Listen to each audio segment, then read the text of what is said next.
Salam dəyərli izləyicilər, əziz tələbələr və şagirdlər. Bugün riyaziyyat sevərlər üçün növbəti mühazirəmizi deyirəm.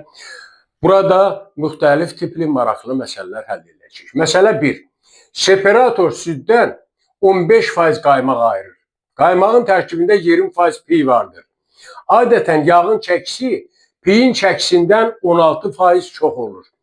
60 kiloqram süddən nə qədər yağ alınar?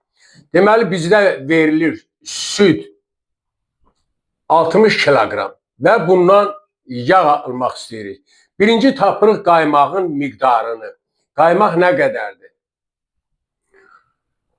Məsələnin şərtinə görə 15% qaymaqdır. Deməli, 60 100% süd olduğundan %15 hissəsi qədər qaymaq olar.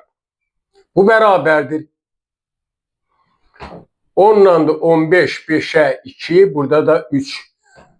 2'de 6 vur 3, 18 bölə 2, bu da bərabərdir 9.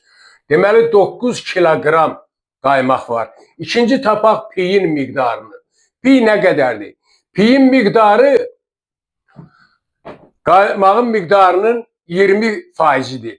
Deməli onda 9'u vuracağıq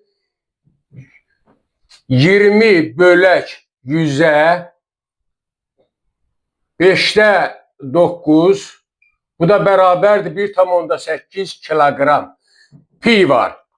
Və biz indi üçüncüdə yağın miqdarını tapmaq üçün məsələnin şərtinə görə adətən yağın çəkisi piyin çəkisindən 16% çoxdur. Yəni 1,8'i 100% piyin özü, üstə də gəl 16%, 116%. 116 bölək 100 olur. Və bu da bərabərdir.